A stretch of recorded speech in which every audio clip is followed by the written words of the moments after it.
Elle était sa meilleure amie. Toujours là pour l'écouter, le conseiller, le faire rire quand rien n'allait. Mariam l'adorait aussi. Elles se connaissaient depuis des années. Elles se faisaient confiance comme deux sœurs. Mais ce que personne ne savait, c'est que Thomas couchait avec Élise. Dans le dos de Mariam. Depuis des mois. Et pendant qu'il préparait son mariage, il vivait un mensonge. Un mensonge qui grossissait chaque jour un peu plus. Jusqu'à ce que la vérité finisse par exploser. Le jour où tout le monde pensait qu'ils allaient vivre le plus beau jour de leur vie. Tout avait commencé par des regards. De simples regards qu'ils échangeaient quand Élise venait dîner chez eux. Puis des discussions plus longues, plus personnelles. Des silences gênants quand ils se retrouvaient seuls dans une pièce. Puis un soir, après une dispute entre Thomas et Mariam, Élise l'avait rejoint dehors, sur le perron. Ils avaient parlé longtemps. Trop longtemps. Et au lieu de lui dire de retourner auprès de celle qu'il allait épouser, elle l'avait embrassé. Il savait que c'était mal. Il savait qu'il aurait dû tout arrêter là. Mais il n'a pas pu. C'était comme une fuite. Une fuite douce, excitante. Il se disait qu'il maîtrisait. Qu'il allait s'arrêter avant qu'il ne soit trop tard. Mais chaque rendez-vous secret le poussait un peu plus loin. Chaque mensonge sortait plus facilement que le précédent. Élise, elle, disait qu'elle ne voulait pas détruire leur couple. Mais elle ne disait jamais non plus. Elle l'aimait peut-être. Ou peut-être qu'elle voulait juste combler un vide, se sentir désirée.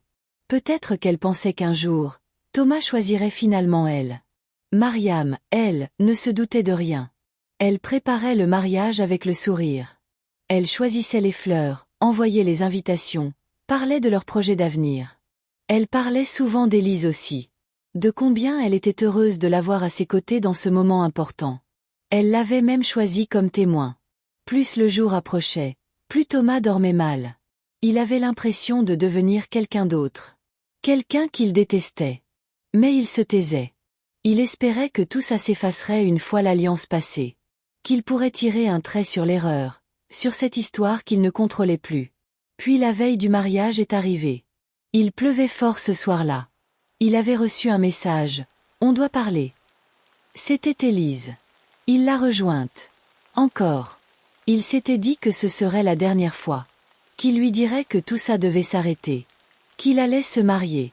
Il pensait pouvoir mettre un point final propre à quelque chose qui était sale depuis le début.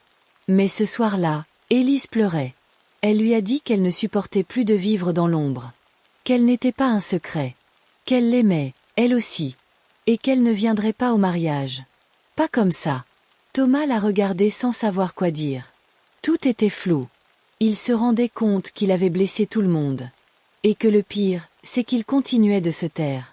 Le lendemain, il s'est levé avec une boule au ventre. Les invités arrivaient. La salle était décorée. La musique jouait doucement en fond. Les sourires étaient là, les photos, les fleurs, les vœux à lire. Et puis il l'a vue. Élise était venue. Habillée, maquillée, droite comme une statue. Elle l'a à peine regardée. Elle est allée prendre sa place à côté de Mariam. Elle avait mis un masque. Mais dans ses yeux, il y avait de la colère. Quand le moment des discours est arrivé, Élise s'est levée. Tous les regards se sont tournés vers elle. Mariam lui a souri, fière, touchée. Mais ce qu'Élise a dit n'était pas un discours de témoin. Avant de vous laisser célébrer ce mariage, je veux dire la vérité. Parce que moi, je ne peux plus mentir. Le silence est tombé d'un coup. Elle a regardé Thomas droit dans les yeux. Puis elle a regardé Mariam. Je suis désolée. Ce que je vais dire va tout gâcher.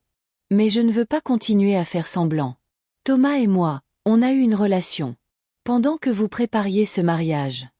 Un bruit sourd. Quelqu'un qui lâche un verre. Un cri discret. Et le visage de Mariam qui se fige.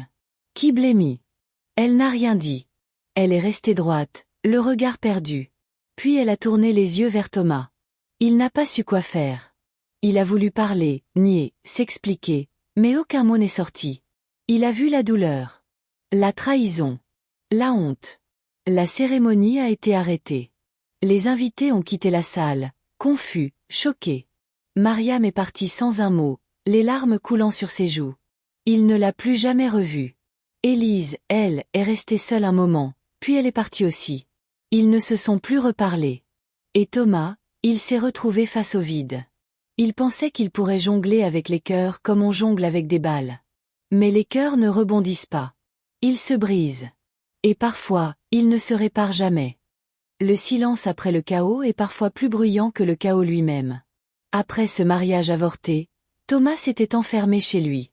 Rideau tiré, téléphone éteint, plus de réseau social, plus de sorties. Il avait coupé le monde. Il vivait seul dans un appartement où chaque pièce lui rappelait Mariam. Le salon où elle riait. La cuisine où elle chantait. Leur chambre où il ne dormait plus.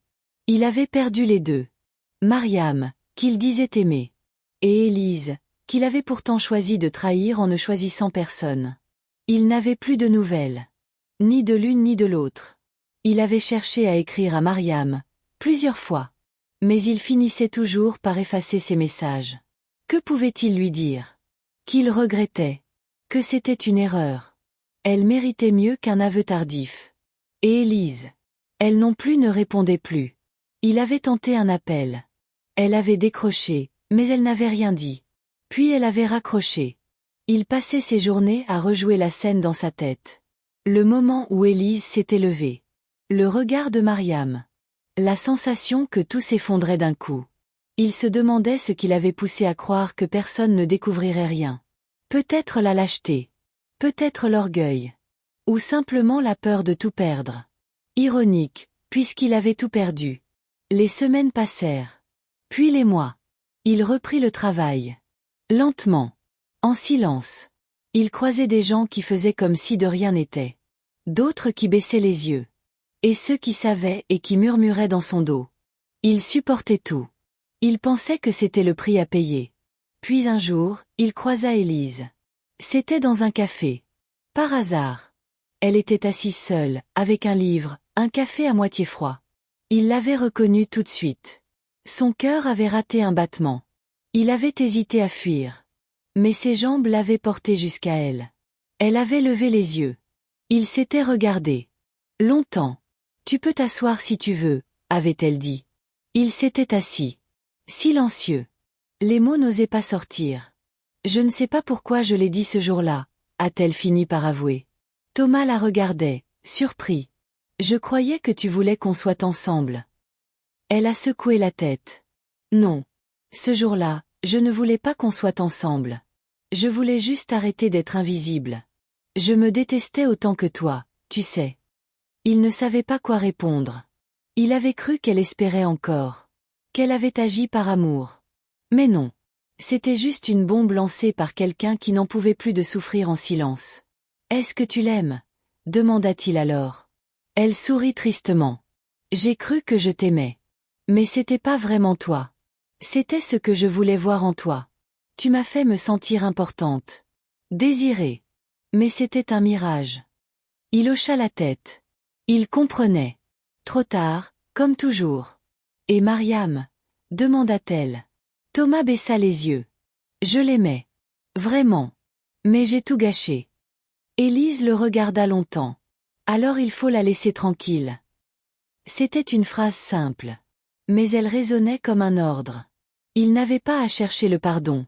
Il avait à accepter. À réparer, seul, ce qui pouvait l'être en lui. Ils ne sont restés que quelques minutes ensemble.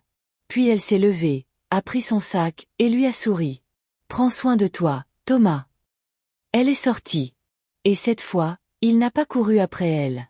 Les jours ont continué de passer. Thomas a changé de ville. Il avait besoin d'air, d'un nouveau départ. Il est parti vivre ailleurs, dans un endroit plus petit, plus simple. Il a trouvé un emploi tranquille, pas très bien payé, mais honnête. Il ne sortait pas beaucoup. Il lisait, écrivait parfois. Il essayait de comprendre ses erreurs. D'avancer, sans prétendre oublier. Un an passa. Puis un jour, dans une petite librairie, il l'a vue. Mariam. Elle était là, en train de feuilleter un roman. Seule. Belle comme toujours. Il a senti son cœur se serrer. Il a failli faire demi-tour. Mais elle l'a vu. Et leurs regards se sont croisés. Elle n'a pas détourné les yeux. Elle n'a pas fui. Elle a même souri. Doucement. Bonjour Thomas. Sa voix était calme. Il s'est approché. Bonjour. Un silence. Tu vis ici maintenant. demanda-t-elle. Oui. Depuis quelques mois. Et toi? Je rends visite à une amie. Il hocha la tête. Tout était étrange, paisible et douloureux. Tu vas bien? Demanda-t-il. Elle hésita. Je vais mieux. J'ai mis du temps. Mais je vais mieux. Il voulait s'excuser. Tout lui dire. Mais elle leva la main. Je sais que tu veux me dire pardon. Mais c'est bon, Thomas. J'ai compris. J'ai souffert, oui. Mais je ne veux plus rester dans la colère. Je veux vivre. Il sentit les larmes monter. Il hocha la tête. Tu méritais mieux, dit-il. Elle sourit. Je sais. Maintenant, je le sais. Ils parlèrent encore quelques minutes. Puis elle regarda sa montre. Je dois y aller. Mais je suis contente de t'avoir vu. Elle lui tendit la main. Il la prit. Une poignée simple, humaine. Et elle partit. Il resta planté là un moment. Puis il sourit. Pour la première fois depuis longtemps, il se sentit léger. Il n'aurait pas de seconde chance avec Mariam. Il le savait. Mais il avait eu quelque chose d'encore plus rare. Son pardon. 1 an plus tard, Thomas vivait encore dans cette même ville. Il avait repris des études à distance. Il voulait devenir conseiller. Ironique pour quelqu'un qui n'avait pas su se conseiller lui-même. Mais il avait compris quelque chose. Les erreurs ne font pas de nous des monstres. Ce sont les leçons qu'on en tire qui définissent ce qu'on devient. Il avait revu Élise une fois. Par hasard encore. Ils s'étaient salués. C'était tout. Plus de rancune. Plus de non-dits. Juste 2 personnes qui avaient survécu à une histoire trop lourde pour elles.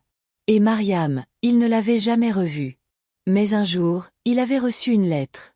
Pas longue. Juste quelques lignes. Thomas. Je voulais te dire que je vais bien. Je vais me marier cet été. Avec quelqu'un de bien. Quelqu'un de vrai. Je te souhaite la même chose. Prends soin de toi. Mariam. Il avait relu ces mots plusieurs fois. Le cœur battant. Et un sourire doux sur les lèvres. Il avait tout perdu.